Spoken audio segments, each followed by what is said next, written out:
Dave Smith with Fasteners Paradise here, and we're at the Tucson Gem and Mineral Show. 67 years of rocking this show. It's back, and man, people are super excited. The lines coming in are out the door. Crazy. We're here at the Ultratech booth. So Tom Mitchell, now you were the president of USFG, right? I was, yeah. He used to be the president of the Fasteners Guild. That's what I've been, every 2 minutes you notice I mention, like, don't just go on Facebook, join the Fasteners Guild, pay your $18 a year. Here he is, like a legend. This guy is a legend, and I'm just meeting him for the first time. That's one thing that's so awesome, having the opportunity to be at the Ultratech booth, is you meet these old timers. Old timers, yeah. Old timers. And Tom Mitchell is certainly, like, he taught the fastening class with Dave Richardson during the fastening symposium. That's right. Last Done week. that the last 2 years.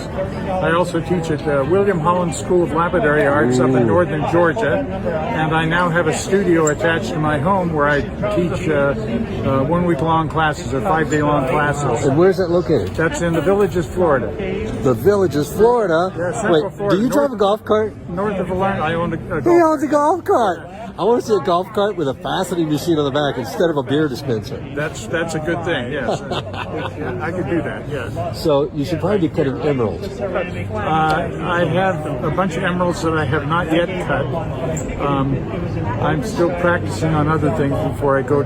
He's waiting until he gets good at it, you know? Yeah, waiting till I get courageous enough to cut into the real stuff. I have synthetic emeralds that I've cut before for, I got an 8.3 carat one for my mother-in-law, and it appraised quite well, even though it was synthetic, grown in laboratory in Russia. But that's what I do. I have fun.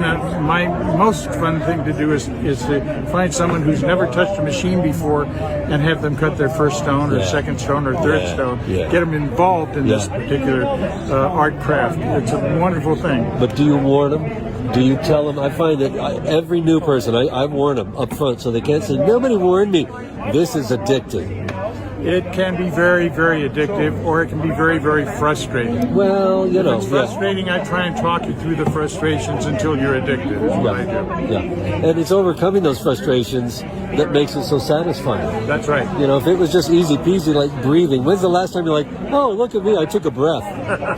You know, no big deal. But polishing and certain aspects, you know, understanding the angles and all this science behind this stuff can be challenging, but it's overcoming those challenges and working through it, using your mind and your body, and coming out with this amazing stone. And the best stone is the one you put on your wife's finger or husband's finger. That's right. Or partner's finger. Or partner's finger, or something around their neck, a little bracelet or a necklace, something like that. Yeah, your cat's or collar. Earrings. Or earrings. Ooh, number one jewelry item in America. Yeah. Tom Mitchell at the Ultratech booth at the Tucson Gem and Mineral Show. 67 years. I'm going to cut this off now because it's 16 minutes. My arm's getting tired holding this phone up. But thanks, Tom. I'm so glad you came by. I saw him teaching, but I didn't have he was busy, you know, helping people, so I didn't get a chance to meet him. So if you're coming to Tucson, please do come. We're in the 1700 row. If you come in the main entrance, just turn left to the corner where the coffee booth is. See, there's the coffee booth behind Tom. So please join us if you can. Thanks for listening. Bye-bye. Bye.